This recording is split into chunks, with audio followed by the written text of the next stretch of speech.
की जय। बंदी छोड़ कबीर साहेब की जय। सर्वमंगल मंगलम सर्वविघ्न विनाशनम अधम उद्धारणम देवं सद्गुरुं प्रणमामि।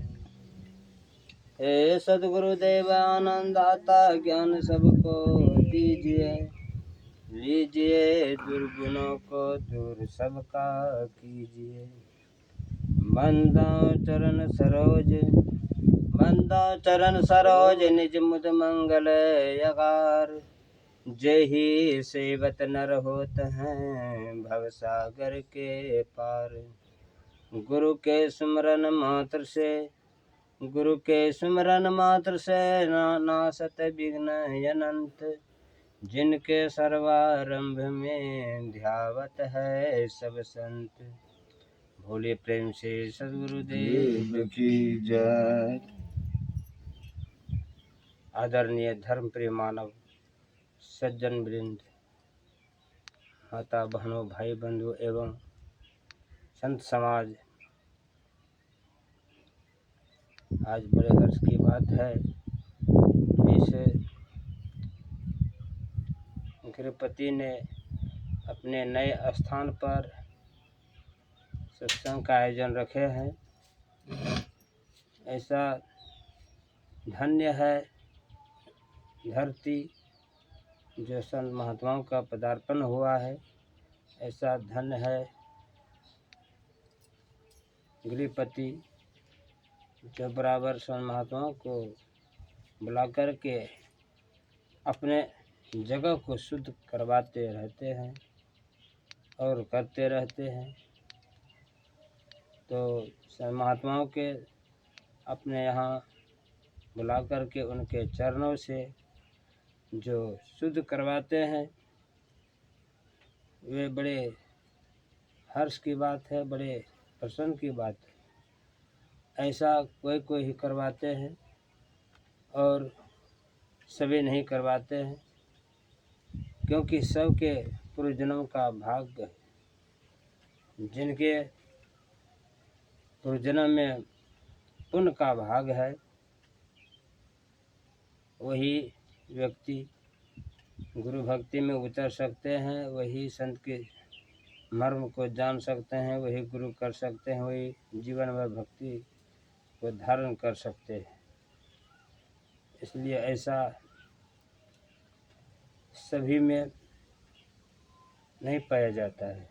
कहा गया है कि गुरु की शरण लीजिए भाई, जाते जीव नरक नहीं जाई। गुरुमुख होय परम पद पावे, 84 में बहुरी नियावे।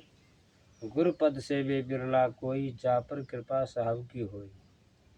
जिस व्यक्ति के ऊपर सद्गुरु अगर चाह लेते हैं कि इस व्यक्ति से हमको भक्ति करवाना है, तो करवा लेते हैं। उसके ऊपर कृपा है इसलिए भक्ति करवाते हैं। जिनके ऊपर कृपा नहीं है वह व्यक्ति भक्ति नहीं कर पाते हैं, न कर रहे हैं, न करेंगे। तो कुछ पुण्य का भी शक्ति है और कुछ सद्गुरु का दया भी है। तो सद्गुरु की दया और उनकी कृपा जो है जिस मानव के ऊपर बरस जाते हैं, वही अध्यात्म को ज़्यादा पसंद करते हैं। और जिस मानव में सबसे पहले संगत होगा अच्छा, तो ज्ञान होगा। ज्ञान अगर अच्छा होगा तो कर्म होगा, और कर्म अगर अच्छा हुआ तो उसको तो सुख शांति कल्याण अवश्य मिलेगा ही, क्योंकि ये प्राकृतिक नियम है। प्राकृतिक नियम में संसार में ये निश्चित है कि जो आदमी भक्ति के बल पर जीते हैं, उनके ऊपर विश्वास करते हैं, उसको सही में शक्ति दिखा देता है। जिस मानव को विश्वास है कि हम दान करेंगे तो दान बढ़ेगा, पुण्य करेंगे तो पुण्य बढ़ेगा, ज्ञान दान करेंगे ज्ञान बढ़ेगा, अन्न दान करेंगे अन्न बढ़ेगा। उसी प्रकार से जो अपना ईमानदारी को भक्ति को अगर प्रचार प्रसार करेंगे, अगर हम अपने ज्ञान को दूसरे को भी बांटेंगे तो निश्चित है कि उसका भी ज्ञान बढ़ेगा। यह स्वाभाविक गुण है, ये प्रकृति नियम है। जितना जो मानव जितना अगर संत के प्रति जितना चाहेंगे, जिस स्वभाव में, जिस रूप में, जिस कर्म में, जितना जैसा जिस ढंग से मानना चाहेंगे उसी ढंग से उसका परिणाम निकलेगा और मिलता है। इसलिए परिणाम कर्म के ऊपर है। जो व्यक्ति जितना चाहते हैं उसको उतना ही उस चीज़ का प्रभाव पड़ता है और उसका संख्या बढ़ता है। जैसे कि देखिए कि जो सद्गुरु के ऊपर विश्वास कर लिए उसका कभी नहीं निष्फल होगा। जैसे बताया दोहा में कि जाके मन विश्वास है, सदा रहे गुरु संग, कोटि काल झकझोली तऊ न होए मन भंग। तो जिस व्यक्ति को मन से अगर सद्गुरु के प्रति विश्वास है, उसको कितना ही काल झकझोलेगा तब पर भी वो भक्ति नहीं छोड़ेगा और न छोड़ पाया, क्योंकि उसको विश्वास है कि सद्गुरु प्रति। इसलिए अगर विश्वास है तो उसके संग में ही गुरु रहते हैं, उसके साथ में ही गुरु हर हमेशा विराजमान रहते हैं। इसलिए भक्ति में उतना बड़ा शक्ति है कि किसी भी हालत में मनुष्य को भक्ति त्यागना चाहिए, नहीं छोड़ना चाहिए, क्योंकि छोड़ने के बाद कहीं का ना रहता है, वह सदा के लिए दुख में चला जाता है। इसलिए भक्ति सबसे श्रेष्ठ है, संत का दर्शन सबसे श्रेष्ठ है।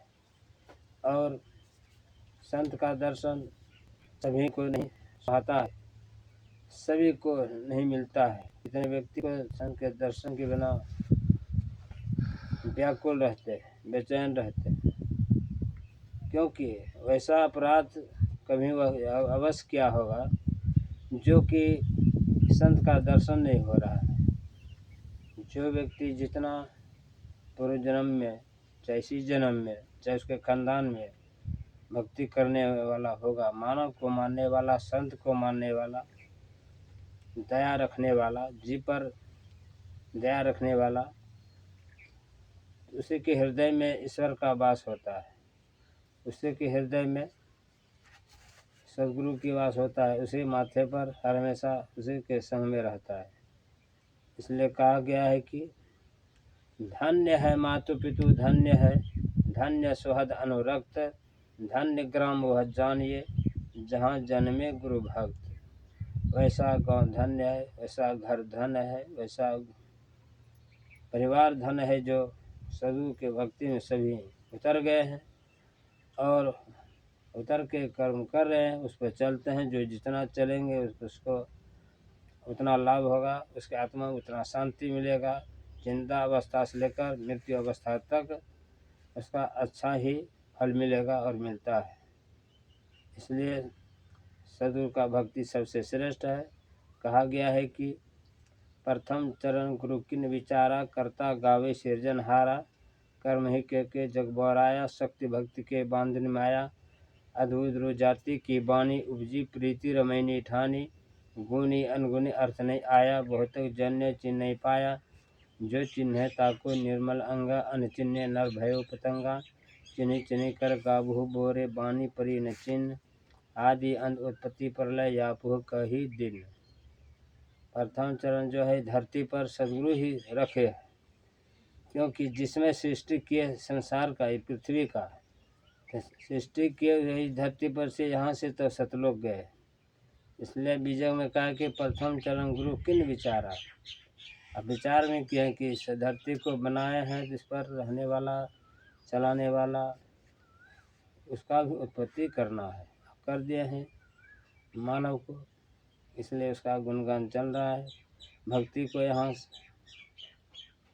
पूरा प्रचार प्रसार कर दिया है कि जो हमारे भक्ति को करेगा उसके आत्मा को सुख शांति कल्याण मिलेगा, मुक्ति मिलेगा, मोक्ष मिलेगा, कभी नहीं जन्म मरण के चक्कर में जाएगा, उससे छुटकारा हो जाएगा, सदा सदा के लिए उसके जीवन में सुख हो जाएगा और काल के चक्र से 84 के चक्र से बच जाएंगे। इसलिए ऐसा इशारा करते हैं संसार के मानव, संसार के लोग, इसलिए कहा गया है